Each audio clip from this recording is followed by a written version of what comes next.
and welcome back to the More Money Podcast. I'm your host, Jessica Morehouse, and I'm also the Globe and Mail, Toronto Star, Indigo, and Amazon bestselling author of Everything But Money, The Hidden Barriers Between You and Financial Freedom.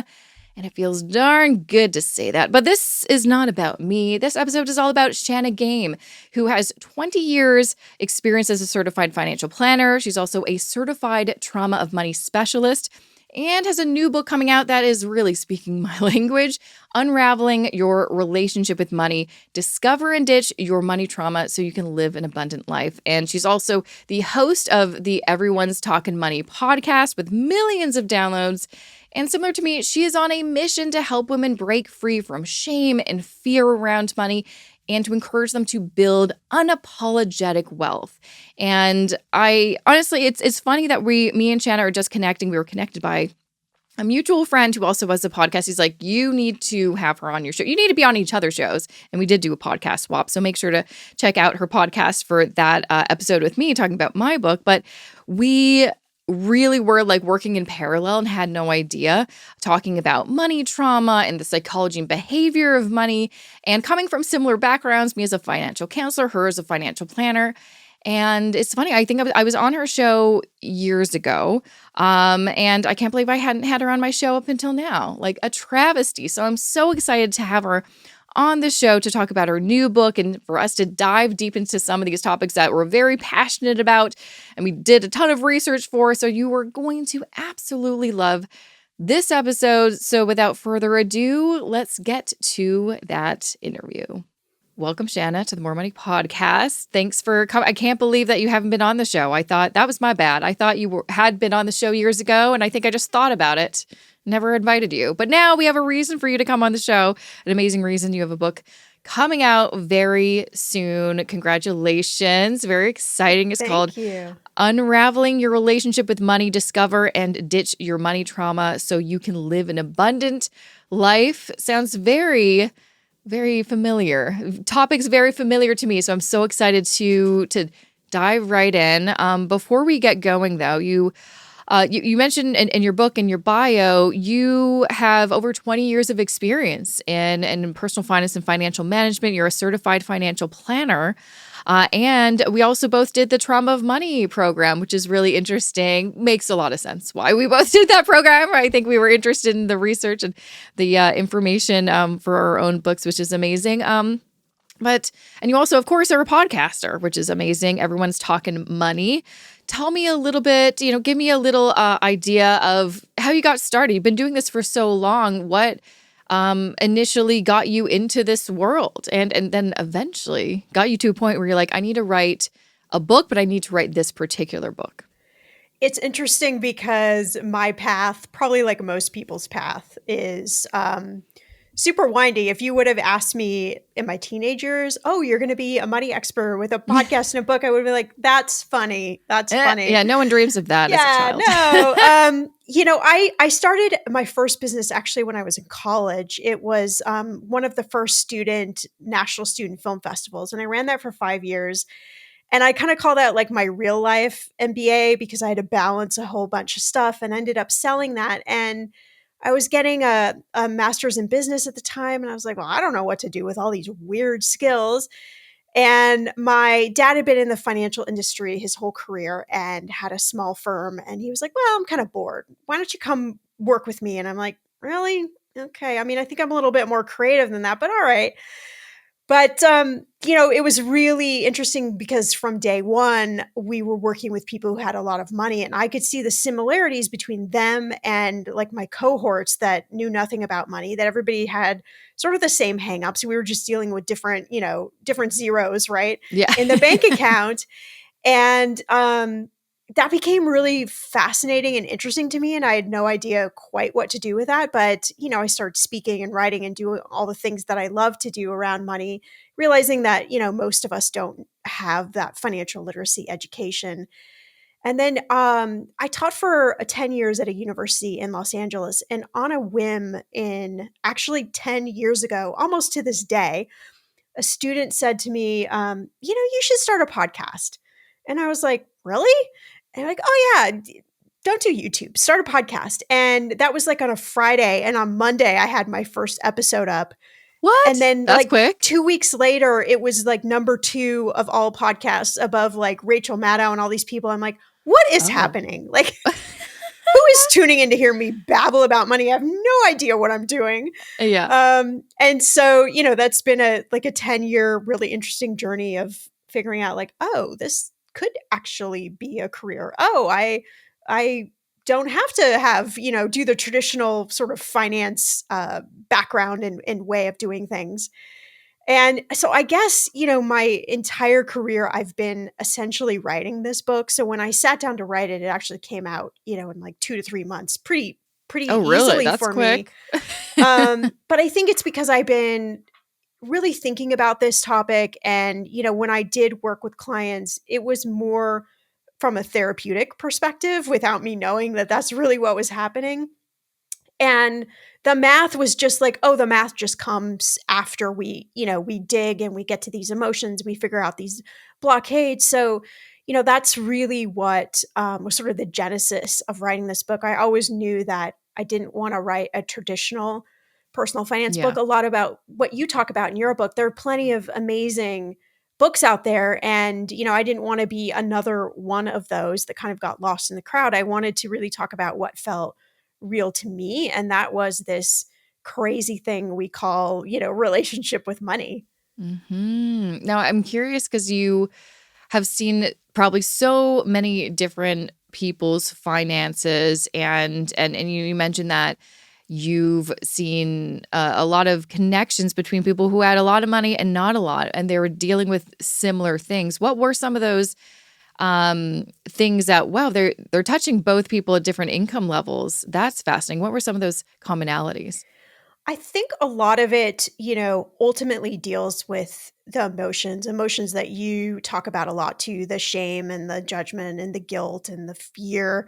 But there's also this level of feeling like you have to keep things secret, right? That if you talk about, I made a mistake, that puts you in this category around money where, you're shunned, right? No matter how much money you have. So, for a lot of people, it was like, okay, I'm just going to juggle everything that I have.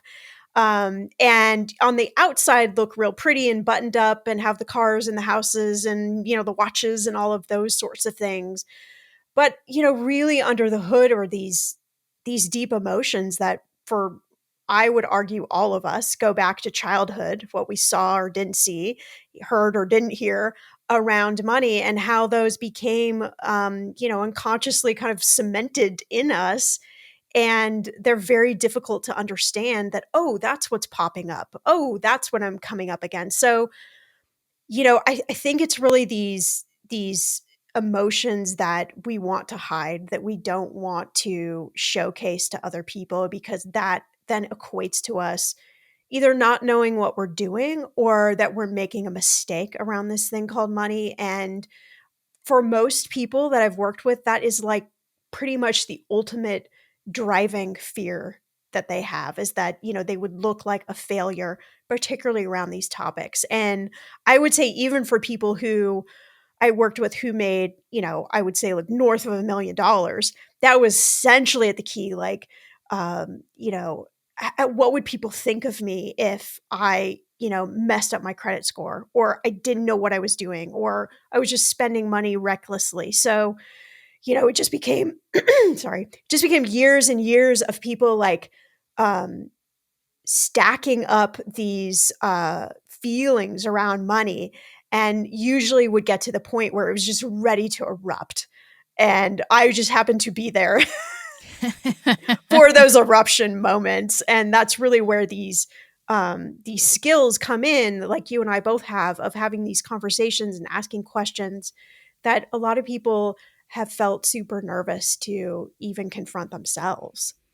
And I mean, it just goes to show how probably great and why you were successful in that realm. I bet lots of people were looking for someone like you who actually wanted to listen, to actually wanted to ask those questions. Because I think the reason that we probably both wrote these books is because we encounter so many people who want someone to talk to. And if you're looking for just a general financial planner, and I'm sure we've all encountered some of those people, they're just going to talk to you about the numbers. They may not listen. They may not read the cues, the physical cues, or the things that you're not saying, but they should maybe pick up on the vibe going on, because money is more than just the numbers, but there's not really that integration, and lots of just how lots of firms work with their financial planners. They're just like, okay, this is what you got to do. It's always a financial problem.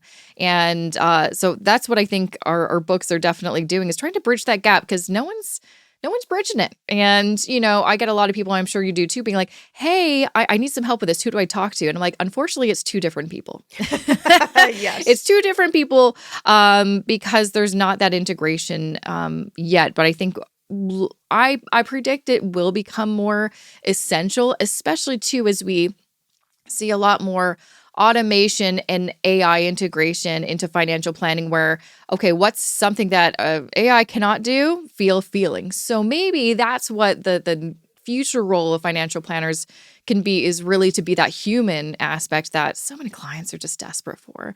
Now, I know in your book, it's just so funny just looking at some of the chapters. I'm like, we were doing the same thing, and we had no idea, and I absolutely love it. But we, go reading your book, we really broke it down in different ways, and I think that's what was really exciting. Is just there's so much to go through, and so many different avenues and exercises and stuff in your book as well. But you talk about I like this. Would you date your money? And I'm like that. I was looking at that chapter. I'm like, what an interesting question.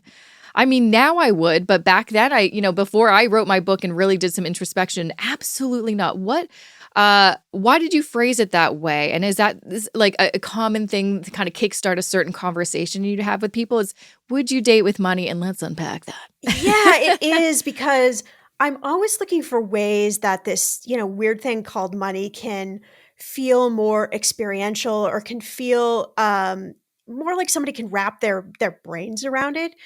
So when I talk about it from the perspective of, would you date your money, right? And we tend to have money be this voice that's negative, that's always telling us what we've done wrong, that's judging us, that's shaming us. We don't want to speak up in relationships because of it. We don't want to look bad for our friends. There are all of these just terrible negative voices that come through, let alone trauma or what we've experienced. And so thinking about it from the perspective of, would you be in a relationship with someone who did those sort of things to you? And my hope is that your answer would be like, no, I would absolutely not want that. Or I'd, go to therapy or try to figure out how to fix that. But we let this relationship with money that's usually negative continue on for a great deal of time, and we sort of sit in silence with this, not realizing that just like you've shared in your book, there's an option, there's a choice. So I think anytime we can, for me, what's fun working with people is when we can take money and turn it into almost this thing we can imagine. It's almost easier to approach it from that perspective and look at like, oh, okay, so here are some of the beliefs that I've had, or here are some of the sticky points, like, oh, I can see it now. And then we kind of, internalize it and apply it back within ourselves, and ultimately, the actions that we take around money. Yeah, no, I just thought it was just a really great way of framing it, because definitely my relationship was in a way where I would never allow a partner to speak to myself like that. So why am I allowing my kind of financial inner critic to do the same, being like, you should earn more, or you're not good enough, da, da, da, da. You're like, I would never let a human talk to me like that. Why on earth would I let myself talk to me like that? And I think that's such an important thing for you to frame it, because when you have that voice that has just been there for so long, and it's been so aggressive and so loud for years, it feels familiar, comfortable, and normal, but it's not. Hence why we need to really understand our relationship with money and unravel it, because I think so many of us have a toxic relationship with money, but are not aware of it because we just think everyone has this type of relationship with money, right? Until you encounter someone with a very like secure attachment to money and you're like, "Oh, well, maybe I need to have to do some work." Um and you also talk about trauma, which I love. This is well, I'm curious what kind of things did you get? Because we both did the same program, Trauma of Money. I did it kind of at a certain phase of me writing the book. When did you take that program? What did you kind of take away from it that kind of like, oh, that's interesting. That's something I want to explore with readers. I went through it before I wrote the book. And for me, it was really like connecting the dots of what I experienced with humans. And it gave me like a greater perspective for, my personal belief is that we all have some form of trauma around money, whether we're willing to acknowledge that or not. And I've seen that played out in real life. So, it's like you can't it's hard to argue that point with me, but I think when we're talking about trauma, that word feels so heavy for some people that it's hard for them to place themselves, because that feels like another kind of projection of doing things wrong, like Yeah. not being. If I don't admit my trauma, Then it then I yeah, don't have to admit that there's a problem. 1,000%, and I don't have to be labeled in that place. But really what I take away from all of the research and the education around trauma, it's really just the kind of the ickiness, right? Like the icky feelings you feel around money. If you look at your bank account and you feel like my heart's racing and my palms are getting sweaty, like those are your clues that okay, there's something going on there that you might want to investigate. So if that word trauma feels too big, just think about like what are those areas around money where you start to feel like a somatic, a bodily response. And that's just kind of like the red flashing light of, okay, something's going on here, and you don't have to label it as trauma if that feels difficult, but those are the places worth examining. So I think the whole program just gave me a little bit of a better vocabulary for what I had already been witnessing, with people and their money situation. And for me, I've always been like particularly interested in the places that people get stuck, right? It's I can give you a 50 Yeah, page yeah. financial I would. plan. That's very easy. We can plug it in a calculator online. That's no big Yeah. deal. But most people don't execute on that, right? And it's like, well, Yes. why? And they come back and think the plan is broken. No, the plan's fine. The numbers are actually fine. It's all the other stuff that the plan doesn't account for. So, money trauma for me and getting that education helped me, really refine like those little places that people just constantly get stuck, or they slingshot, one way or another and then come back to this place because our brains are lazy. They're comfortable. Even if it's a negative experience like debt, it's what we know. And so it's easy for us to get back to this place. 100%. Yeah, no, I saw that a lot with clients I'd work with where they would become debt free and then get back into debt. And it's because that's the only thing that they know.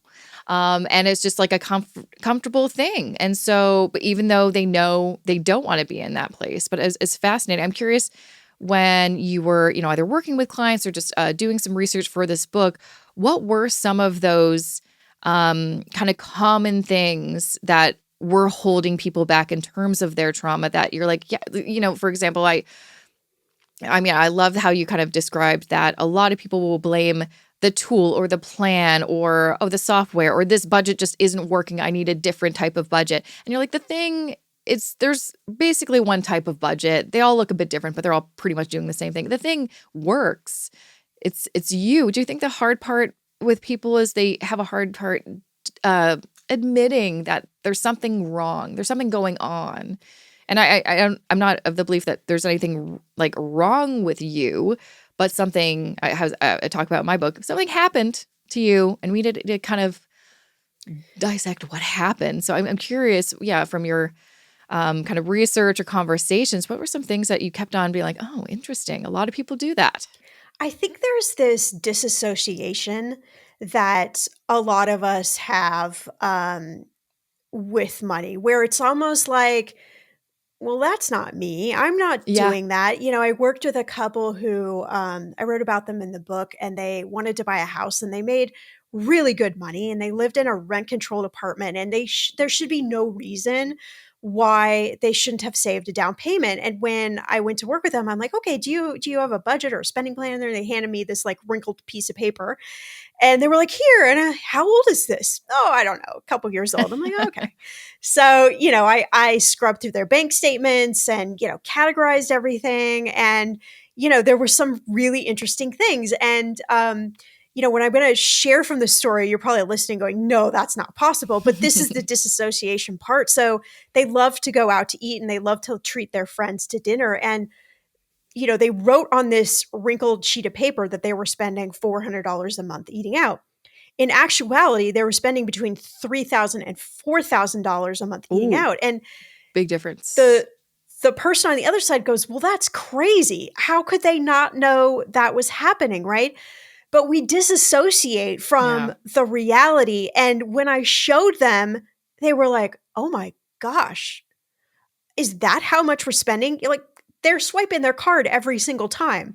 But And probably there's, doing the mental math like, oh, that was like a couple hundred yeah, no big bucks deal, instead of right? like, no, Here, that there. said 1,000.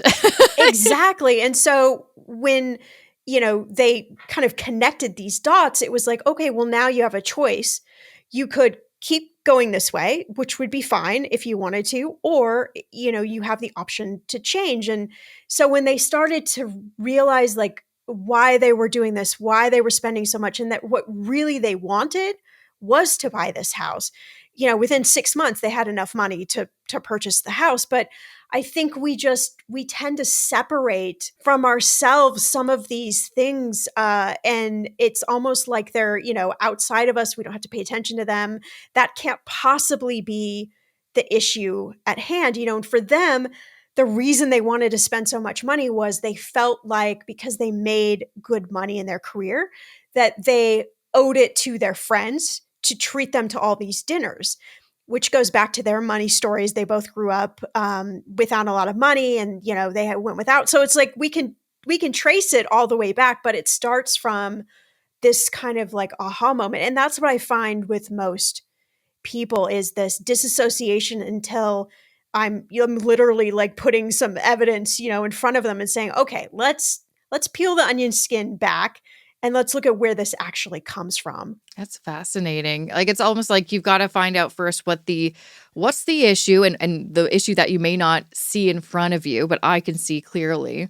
Why are you doing that? And let's go ask why a few more times until we get to probably childhood to be like, oh, this is what happened. Yeah. You were trying to make up for something that you lacked in childhood and you don't even realize you're doing it and you don't even realize how this might be harming you and preventing you from being in a better financial place. That's so fascinating. And what a great kind of way to, again, explain that disassociation, because that is a common kind of a self-protective mode when you are dealing with trauma is to just separate from yourself because you're like, yeah, it's too painful. So we need to just get out of it. That's so fascinating. Now, you, of course, also talk about your money identity. Now, when it comes to our money, we really do have a hard time separating our personal identity from our money identity. How much we have, how much we earn. What did we do that was good? What kind of money mistakes have we made? Why is it so important for people to really understand what their money identity is? And is there a better way to connect with money? Because it is very difficult, especially in a capitalist society, to not think about your personal worth in association with your net worth. Yeah, I mean that's been my personal struggle my whole life has been associating self-worth with net worth, that whatever was in my bank account equals how good I am as a person. And gosh, that's taken me so many years to it's going to be a lifelong journey, Yeah, really, honestly, it's a to journey. dismantle that if I'm being absolutely truthful.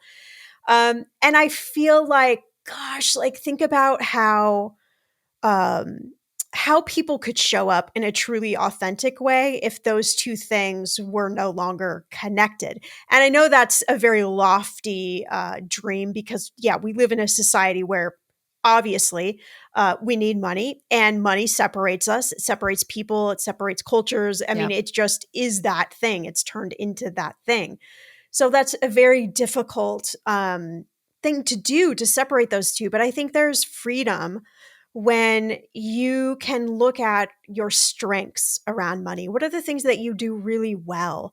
And also, then, okay, what are some of my blind spots? And not look at them as weaknesses. They're just blind spots. We all have them. And, there are plenty of people and resources and books and podcasts out there to help you with those blind spots. But, what are the strengths that we could start playing towards? What are those things that we could develop more?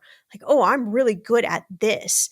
And I think that the more that we can separate who we are as human beings from what's in the bank account, my hope is that we start to be able to show up more authentically as ourselves and not feel like we have to put on a mask and be some other version. And that's something I did for years. I mean, in social circles, oh, I got this new car or this house or this thing. And then constantly comparing myself against them. Oh, they've got this and they're doing that. Then I must be lesser than them. And I'm just like, gosh, how much time, space, anxiety, energy have I, accumulated over the years, just wasted on these thoughts that have not been helpful for me at all, and stop me from making any progress. And I want people to be able to get there quicker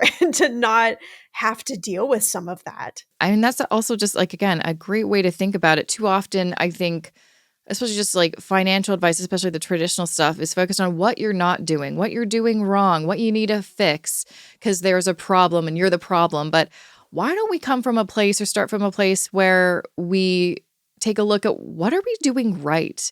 Because if you're alive right now, you're doing something right. You figured out how to survive until today. So you're doing props for you. You're doing something right. And what are some skills that you have that you're probably not giving yourself any credit for? So many people, and I'm sure you hear this all the time, I'm bad with money. I'm bad at money. I'm bad. But they're really not paying any attention to what they're doing well, which is, well, you actually were able to pay all your bills on time. You should give yourself a pat on the back. That's not easy to do, to keep up with that every single month, every cycle.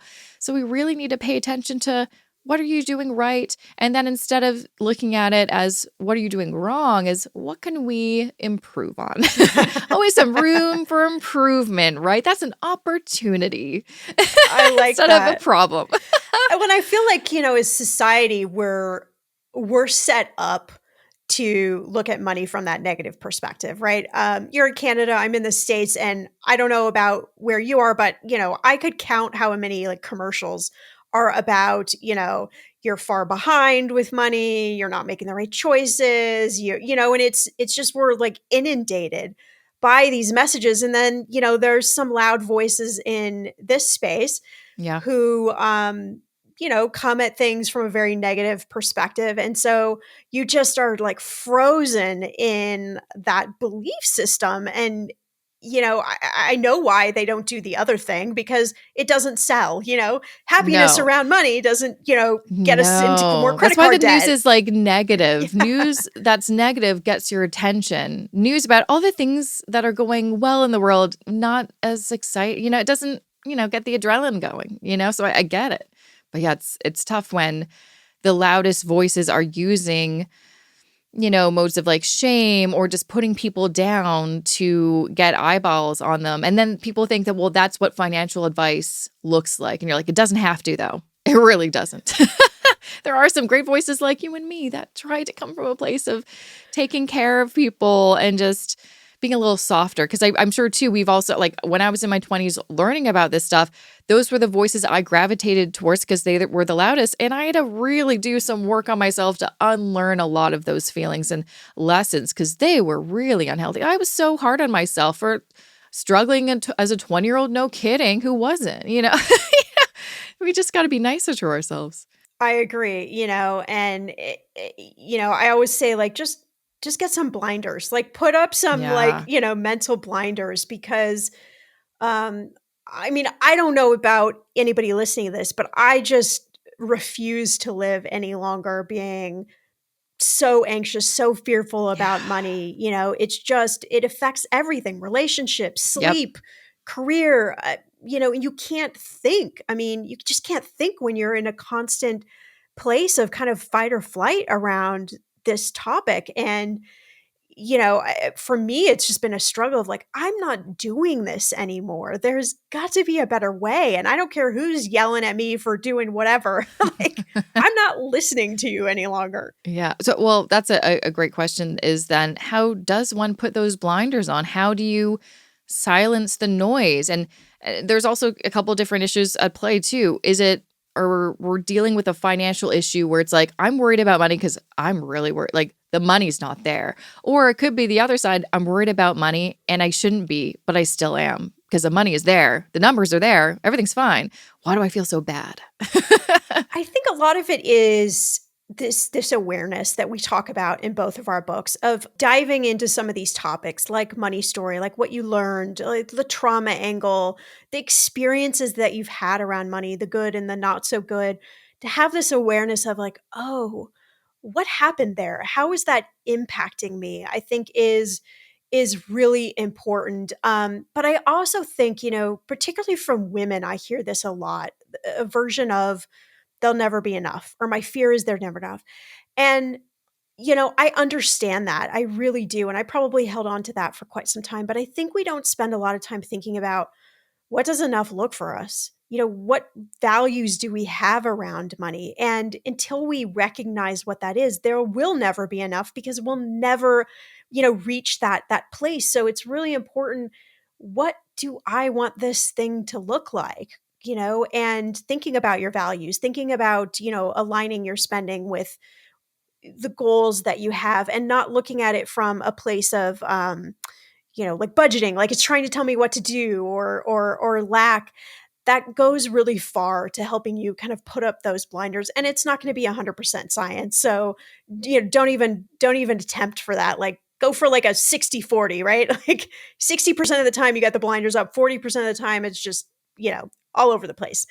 And recognize that we're humans. We're going to overspend. We're going to make choices that don't make sense. That's okay. But if we know generally the direction we're trying to go in, that's going to help us quiet the noise of all those other voices, which is just information that doesn't apply to us. Yeah. Talking about enoughness, is that a number or how does one know what should they define as enough? And I think on the other side of it, when you are able to reach that enough point, whatever that means, I think that's also a difficult experience because you've been working towards this goal. And I think this is for any kind of goal, the feeling of what now? Because we're always supposed to be doing something.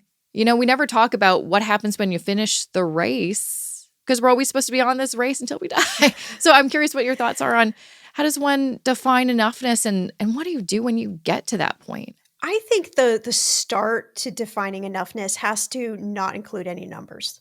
It has to be about, where are you living? What are you doing? What are you doing for fun? Who's in your life? What hobbies do you have? Like thinking about it from the whole person perspective, I think you have to go there first and have that vision. And then you can bring the numbers in like, okay, so what is the number that helps me do all of these things? And I think the latter of what you're talking about is a lot of, what people in like the fire community Yeah. experience, right? They get to this goal and then they're like, what I've Now been what? so conditioned to get Yeah. here. So that's where if we've not done the emotional work around money, we then like slingshot back Yep. to maybe overspending or making some sort of decision where we have to go back to the place where now we're saving again for this Yeah. goal, It's like, right? 2 million isn't enough. Right. Now I got 4. to do 4 or Now we got to 6. do more. You're like, great. Yeah, so it just defeats the purpose. So I think that's why we have to look at this idea of enoughness from a different perspective and Yeah. not have the numbers there. And, obviously the numbers are come into play. That's part of this. But if we can't define what it looks like without that piece, then we're always going to be in this kind of chronic chase for that number. And the number is just going to keep getting higher and higher because we're never going to be happy when we reach those, those levels. No, it's funny because, that's definitely something part of the reason I got into my book is what I realized about myself. I didn't have my own definition of enough, which is probably why I never felt like I had enough, I was good enough. There was no enough involved in my life. But it's even in other areas, I've been trying to apply this kind of mindset to other things when, for example, like my book coming out, I talked to a lot of author friends and they're like, just so you know, it's pretty normal after your book comes out to get a little depressed because you reach this goal after working towards it for a couple years or whatever, and then it's done. And then everyone goes away and it's quiet again. And your natural inclination is to do another book and just keep it going. But I'm like, oh gosh, number one, I could not imagine writing another book right away.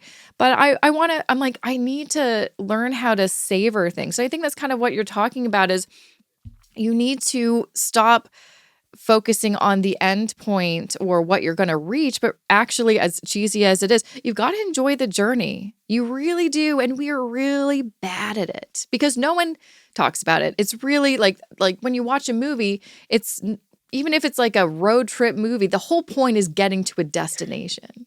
And it's only in retrospect that maybe they're like, oh, that was a good journey, but you don't really enjoy the journey until it's over. It's really fascinating that you bring this up because just before our conversation, I had a therapy session and I was talking about this, how, yesterday, for example, I got, my box of books and, opened the box and I was like, okay, they're the books. My husband's like, what's wrong with you? Like, there's your books. And I felt the same way, by the way. Okay, good. Okay, good. You're not the only one. I opened it. I was kind of disappointed. No, I'm so not glad. Because it's like I knew what to expect, but I was just like, that's it. Right. There should be like confetti. Or and he was like, shouldn't you be excited? And you're like, I'm not. And I'll tell you, there's some other authors I've talked to recently who felt the same. Okay, good. So I do not feel so alone in my therapeutic journey here. But I think that's the same thing around money, and what I was really talking about was how can I find those moments to celebrate, even if it's something really small, like I go have an ice cream or I put on my favorite song or something to just trigger my body and my brain to say it's okay to celebrate this milestone. And I think no matter who's listening, like if you're on a journey to pay off debt, right? Celebrate like the first $100 that you pay off. Yeah, don't wait until it's all paid off, which may take you 2 years. Right. Because then 2 years is a long freaking time. Celebrate along the journey because that's hard. Every step of the way is hard. Yes. Okay, so now we need to set up a book author support group. Yeah. Yeah. No, it's I'll give you some tips after we record this. Let me tell you what you should do to kind of maximize the joy. Because again, you should be so proud and so excited for this book because it's a great book. We're not quite done talking, so don't go away yet. So we've talked about the enoughness, and we've talked about recognizing maybe your unhealthy relationship with money. What are some practical things that people can do to start shifting it into a healthier relationship? Like, what are some not tips and tricks exactly, but what are some things that maybe you haven't thought about doing this, and this may make all the difference? I have developed this over the years, these very interesting exercises, and I have collections of them, just depends on the type of person. I talk about a lot of them in the book, but I would say like 3 of my favorites. One is an exercise called financial forgiveness, and it's very simple. It's a blank sheet of paper, set a timer on your phone for 10 minutes. Write without judgment every single thing that you hate about money, that you wish you would have done, a mistake, like get it all out. Walk away from that piece of paper for 24 hours, come back, take a read through. And then it sounds like it's going to be a hard thing to read later. It's going to be a hard thing to read later. But the beauty is the next step is to release it. So burn it, shred it, tear it up. Burn it. I'm a burn it girl. Yeah. There is a lot of scientific research behind, getting something on paper, handwriting it, And then giving your brain some time to just relax, come back to it, and releasing it in some form or fashion. It doesn't, of course, get rid of those things.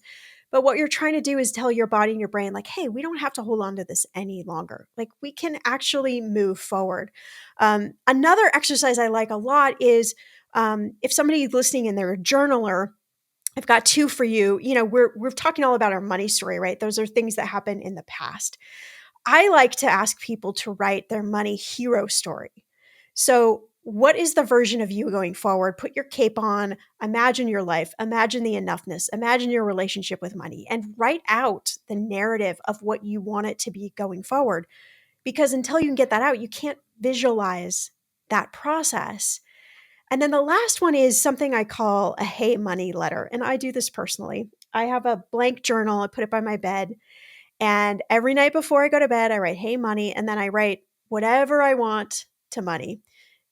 I love you. I hate you. You suck. Here was my interaction with you today. Whatever. I'm grateful for this. Whatever comes out, I just write it down. I don't ever review these, but it's this act of just getting the gunk out of you onto paper. Great. Now I can go to sleep and I don't have to, wake up at 2 a.m. in the morning thinking about something. So that one has been like one of the biggest game changers for me. Ooh, I love that, especially at night, because you hear all the stats, this amount of people are up at night or they can't get to sleep because of all of their money worries.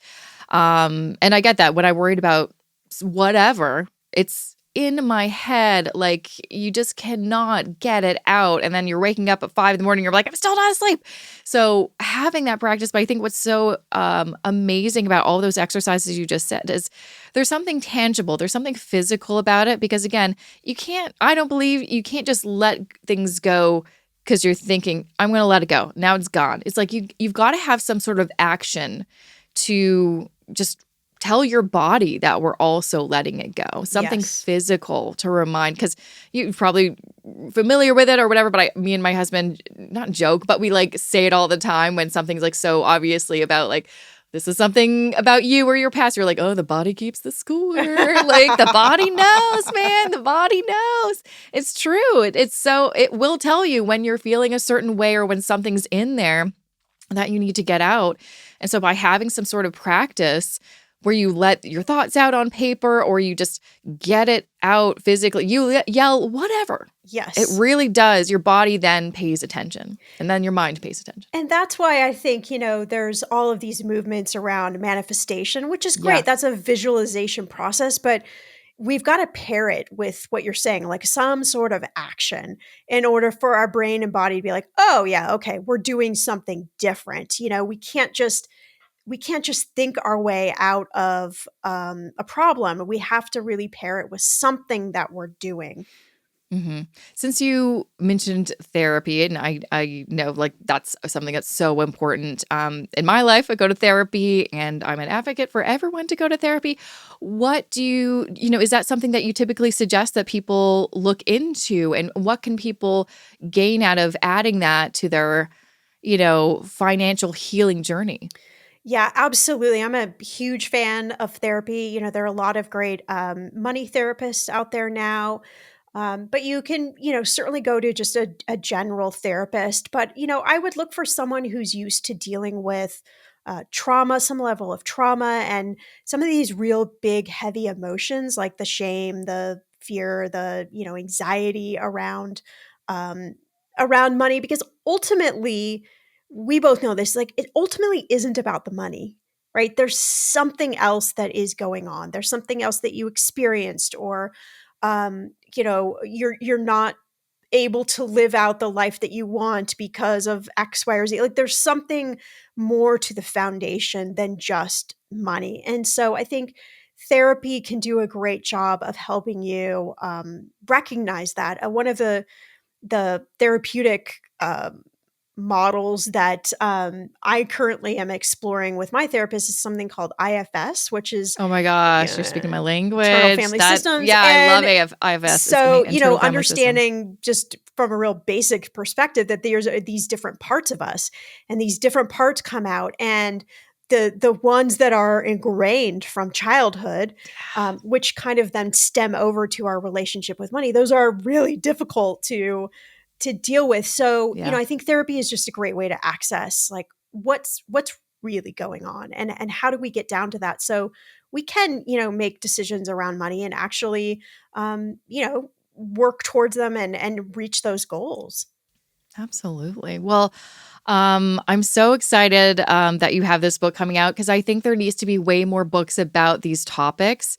Because as you know, especially as a podcaster who's probably interviewed, so many people, there's not a lot of books out there that talk about these. There's a lot of amazing books, but there's just a lot of books about how to money, but not about the why money or the how did you get here with your money. And I think this is such an important thing that will really make a big impact on so many people where they just cannot figure out, why am I not doing the thing I know I should be doing? I just can't figure out how to get out of my own way.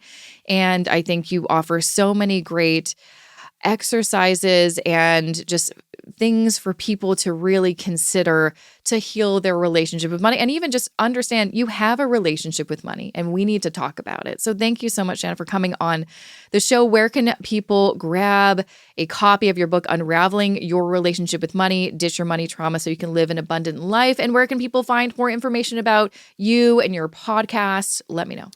You can purchase my book everywhere books are available, or you can go to my website, everyone'stalkingmoney.com/book. I've got some great bonuses there if you buy it from there. And then also you can find me on any podcast player you're listening to this episode right now. Everyone's Talking Money. We have over 1,200 episodes. So there is something there for everyone. I feel like is that like three times? That's literally 3 times as many episodes. Damn. It's a lot. Wow. And then I'm also active on Instagram. You can find me there as well. Amazing. Well, thank you so much let me try that again. Thank you so much for coming on the show, Shannah. It was a pleasure talking with you and just sharing your perspective and sharing your book. I can't wait for people to check it out. Thank you so much for taking the time. Thanks for having me.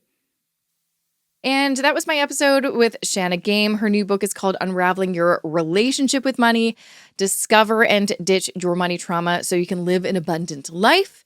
And you can grab your copy at bookstores now or visit everyone'stalkingmoney.com/book.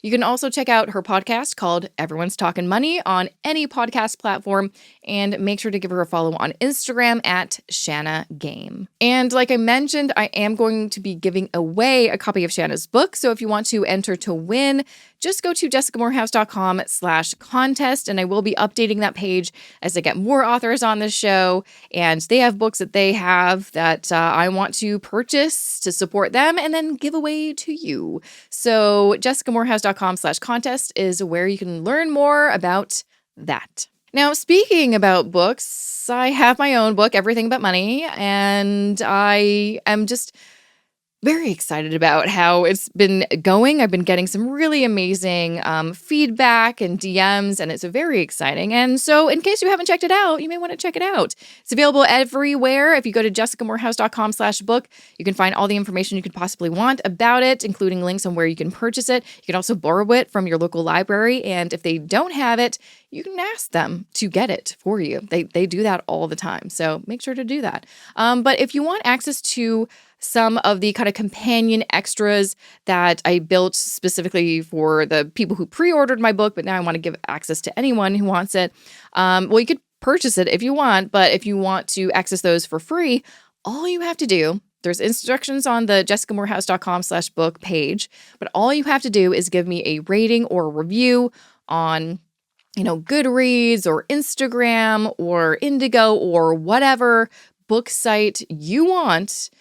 And then you just submit like a screenshot to show me that you did it. And then you get instant access to all of these extras. And the reason I'm doing that is an incentive for obviously you giving me a rating or review, because those things are they are worth a lot to me, because they help the algorithm know that people are interested in this book. They like it, and it pushes my book up in the rankings so more people can discover it. Because honestly, and I'm sure I've mentioned this on the show. If not, I'm telling everyone in real life, I'm spending all of 2025 to push this book everywhere because I think it's such an important book that will help so many people. And I want to spread the word. So if you want to help me spread the word, that is one way to do it, is just to give me a simple rating review. That would be amazing. Now, in case you're also wondering what's the latest on my book tour, the best way, because I am recording this in advance, so I don't know if I'm basically recording this a month in advance.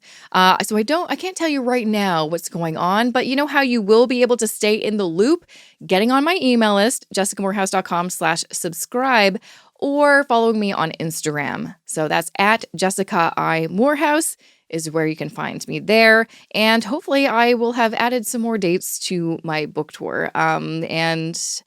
Yeah, I can't wait. Like, what a cool thing to be able to go to different Canadian cities and hang out with you, right? And don't you want to hang out with me? I'm pretty fun. I always bring treats, okay? I always have food at all of my events. So that's some incentive, right? Don't you want a few little treats? I don't know. I go to events for food. Anyways. Okay. Anyways.